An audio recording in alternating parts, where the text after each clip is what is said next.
All frucked up, day 91 on the sugar diet, Sunday, August the 3rd, 2025. My basic message is whatever we're doing regarding our own health and wellness, we should tailor our diet to whatever it is that we're hoping to achieve. You know, in the weight room, if you're doing a lot of CrossFit or training in the gym, you're going to want a lot of protein. If for no other reason than, protein is for tissue repair. So, if you're looking for hypertrophy, muscle growth, then you're going to want to ramp up your protein intake. But even if you're doing just like regular workouts or in the context of, your professional life, say like a lineman or a lumberjack or someone like that, there's going to be a lot of protein that they probably need for the tissue repair. And, tissue repair is so important. And to that end, we need to be focused on high quality protein because you don't want to be building your body out of substandard nutrients. So that's why I think it's so important to focus on food quality. But whatever we're doing in life, yes, there's the damage versus damage repair component and the protein requirements that, support a healthy body, good connective tissue, etc. Because let's face it, we're only as strong as our connective tissue. And that's a big thing. Like industrial seed oils are terrible for our connective tissue. They destroy collagen and elastin. They drive cellulite. And you can see that even on like age appropriate teenagers, or weight appropriate teenagers. I mean, they've got age on their side. They're young, but a lot of them have cellulite. And it's like, well, you might not be eating excess calories, but I can tell that you've got a lot of vegetable oils in your diet because you're carrying around a bunch of cellulite. So food quality is so important. But yeah, the point of this video is really to like zero in on what our goals are, because it's going to take an extreme amount of discipline in the kitchen if we're looking for six-pack abs, because abs are built in the kitchen. Abs are built with our food choices. So if we're looking to get absolutely shredded, like really that peeled look, right? So there's like no subcutaneous fat.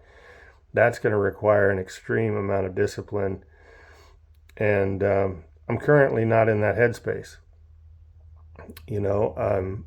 I am focused on health first, aesthetics second. And I do want to look good. Because when we look good, we feel good. When we feel good, we just interact on another level. Our self-confidence is there. Our self-esteem is there. And yeah, we tend to interact with other human beings in a more positive frame when we feel good about ourselves. And a lot of feeling good about ourselves is having our diet dialed in, keeping our word to ourselves, and so on.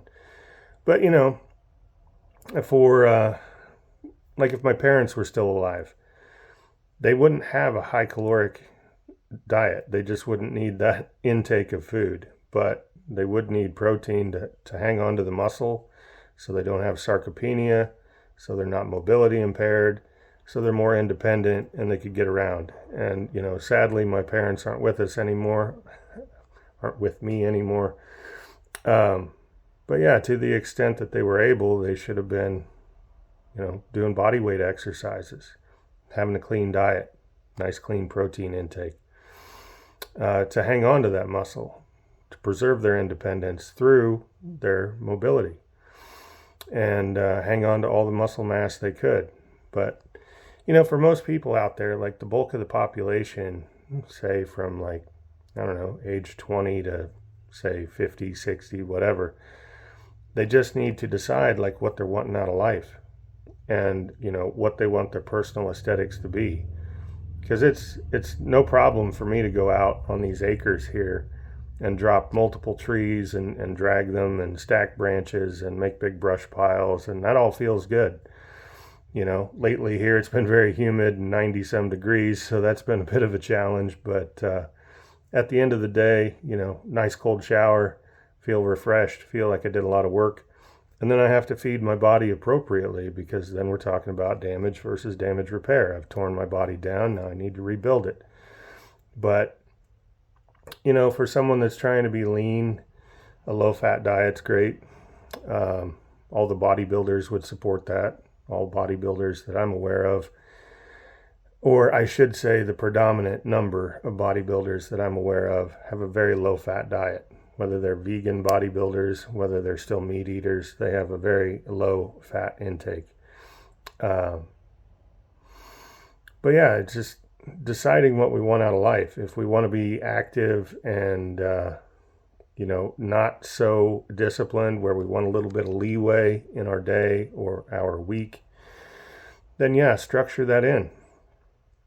And on my previous video where I was talking about like some sort of program where, at the very minimum, you have activity, exercise designated 3 times a week, then yeah, that doesn't require a high caloric intake, and it doesn't require, a ton of protein if we're, say, just getting up and walking around. So for the people that are severely overweight, potentially even mobility impaired due to obesity, then yeah, like clean up your diet first and foremost. Get all the anti-human nutrients, or I should say anti-nutrients, out of your diet. High quality protein. Yes, that's going to cost a little bit more in some cases, but also the quantity can be dialed down and the eating frequency can be dialed down. And so that's going to save you some money on the grocery bill. But yeah, decide what you want. Whatever the mirror feedback is that you're looking for, like decide what that is and then structure your diet around that. To the extent that you're active, structure your diet around that.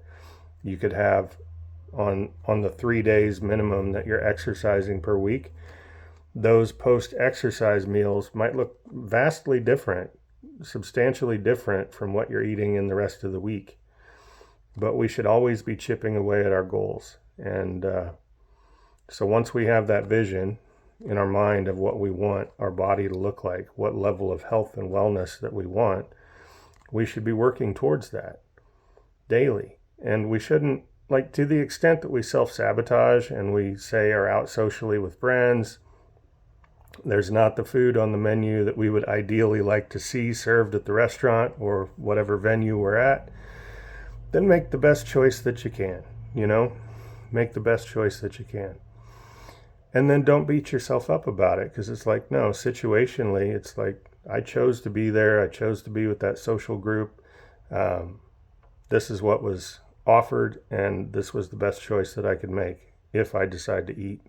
So, yeah, keep our word to ourselves, right?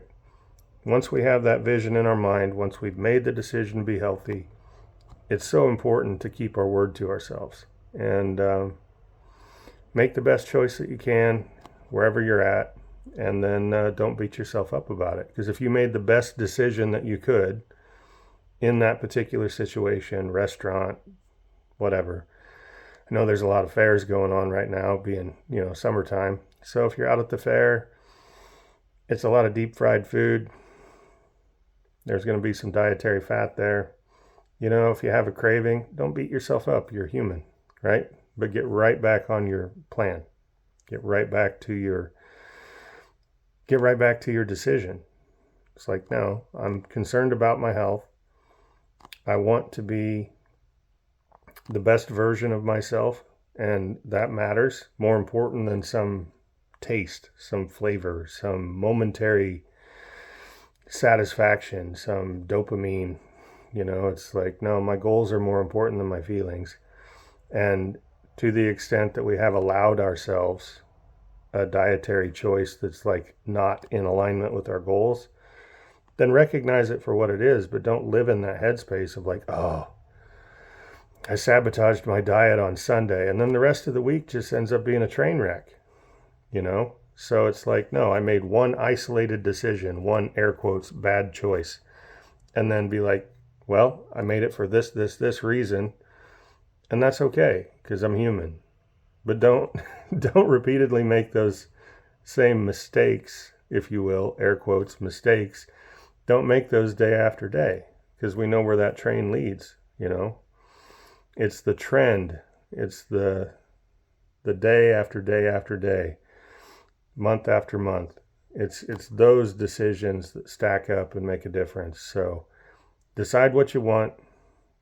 Literally make that decision. Like, this is what I want out of life. and then structure a diet that you can live inside of. Because if we make unrealistic goals, and I want to have abs by noon, I want to lose 100 pounds by tomorrow. Like, come on. And those are extreme, ridiculous examples, but our goals need to be attainable. And we need to just keep chipping away at it and not self-sabotage. And it's so important to keep our word to ourselves. So yeah, with that, I'll wrap up the video. But yeah, decide what we want, what the mirror feedback is, what our schedule looks like, to the extent that, we have time for exercise, we get it in where we can. We modulate our protein intake as appropriate for the level of activity that we've engaged in. And then the rest is just discipline. Because to a large extent, our physique ultimately is built in the kitchen. Because you could take the most obese person on planet Earth, and underneath all of that adipose tissue, all that body fat, there are muscles there, skeletal muscles that are moving that individual around. And, if you just uncovered the muscle, the physique that would be revealed would be, honestly, quite impressive without a gym membership, without a bunch of CrossFit, without going on long ruck marches. Our physiques to a large extent are built in the kitchen. Let's uncover the muscle that we already have, right? And if you want to exercise on the way down when you're in reduction mode, as I call it, if you want to exercise in reduction mode, great. But it might be a better approach to strip away all the body fat first. And just like marvel at the muscle that was living there underneath all that fat all those years. And then, go from there depending on what your goals are. You might be happy with the muscle you've already got. But do keep your word to yourself. And also, don't live in a negative mindset. Don't get down on yourself about things. Just recognize, okay, I'm a fallible human. So if I made a dietary mistake, if I was just not present to the moment and thinking about my long-term goals, if we're not thinking about our goals in a moment of food choice, okay, but what are you going to do about it? Are you going to stay pissed off at yourself for the rest of your life? At some point, you're going to get over it. So just get over it immediately. Be like, yeah, I made this choice. I made it for XYZ reason. I don't feel great about it, but it's done. It's done. I made that decision. It's done. I could be, negative about it for the next month, the next week, the next day, or I could just get over it right now. I made the choice. It's done. Back on program. Back on task. Back to my goals. So yeah, those are my thoughts. Hope you had a great weekend. See ya.